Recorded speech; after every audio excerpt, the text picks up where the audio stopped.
sit, sit. This is Ollie. In this video, we're going to go over how you can teach your dog the silence or the quiet command, because he's what we call a demand barker. Now, a couple things. If your dog barks and you give it a treat, then you're going to be rewarding it. What I'm doing here is I have a bunch of treats in my hand just to keep him quiet so I can talk to you and you can understand what I'm saying. So a dog's nose controls 60% of their brain, and they can't multitask. So if I'm doing this, I want to wait for about 3 to 5 seconds of silence before I give him the treat. Up. I forgot you're not my dog. You don't have an up command. Let's give you an up command. Up. So what we want to do is, first of all, you need to teach your dog to speak on command. Now, if your dog doesn't speak on command, he already does, but I'm going to show you how to do it in case he doesn't. Speak. Speak. Speak. So you can do it either one of those ways. You wait for your dog to do it organically, and then within that 3-second window immediately after, you reward him and you say the word speak or woof or talk or whatever the word is. All right, so now he actually does it on command. So up, sit, speak, speak, speak, speak. So now I'm going to do 2. Speak, speak, silence, silence. So I'm doing a hand signal. I want him to see it, so make sure he's looking at you every time you deliver it. Speak. Now that. So if he does it before you do it, don't give it to him. Sit. Speak. Speak. Speak. Silence. Silence. Now, I did this video twice, and the first one I was waiting a little bit too long. I was going like this. I'll show you. Speak. Ollie. Speak. Speak. Silence. And so then he got confused because he's kind of in a mode of just speaking. So you don't want to do that. You want to keep it really, really short when you start transitioning. So let's do it a couple more times real quick here. I got to tear these in half. And he's a little guy, so I'm tearing him in half. Your dog should really eat the treat within about 2 to 3 bites. He was taking about 4 or 5 bites to go through these. Speak. Speak. Silence. Silence. And hold your hand up every time you do it. And you can use other signals as well. Speak. Speak. Silence. Silence. So after enough repetition that he knows that speak means if I bark, I get a treat. And then afterwards, if I don't bark, I get a treat for not barking. Well, how the heck did that happen? Well, that's kind of what we're looking for. So it'll take a lot of repetition. When you're doing this, I would recommend you have about probably get 10 of these treats, rip them in half so you have 20 repetitions. Sit. I would put him in a sit first. Speak. Speak. Sit.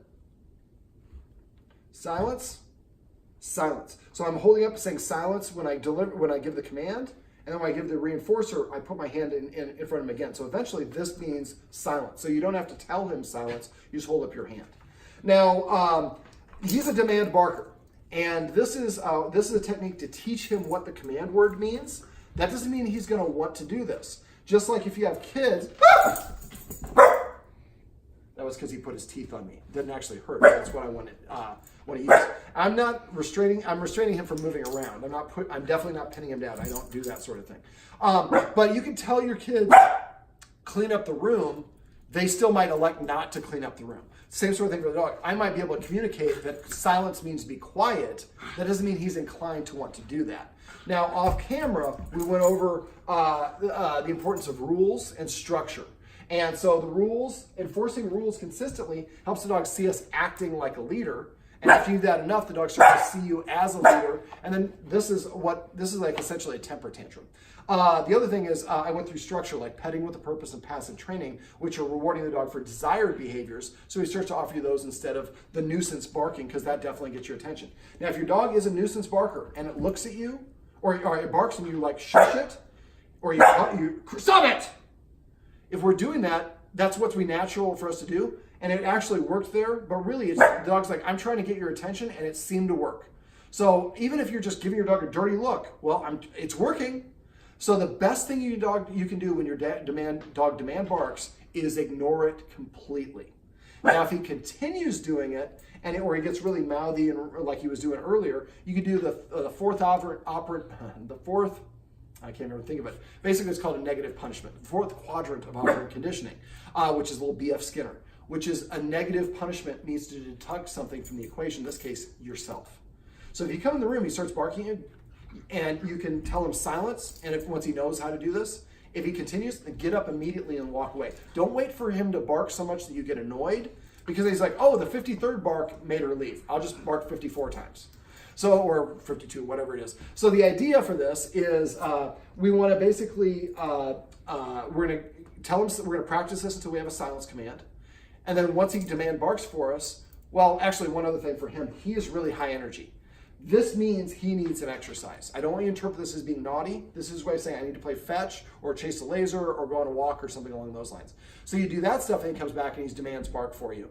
Well, that's when we want to tell him silence. And when he does, you give him a little attention, say silence, sit.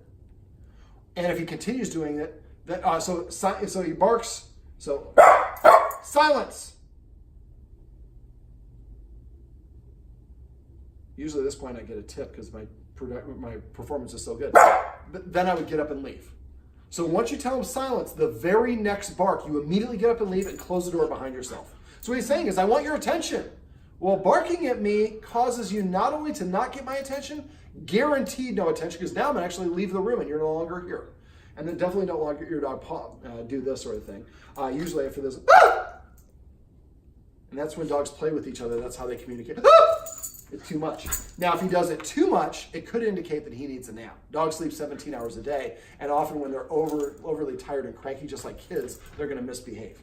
All right, well, this little mouthy Chihuahua mix is Oliver, and these are tips and tricks on how you can teach your dog to be the silence command, as well as some of the reasons and methods you can use if you have a demand barker like you, buddy.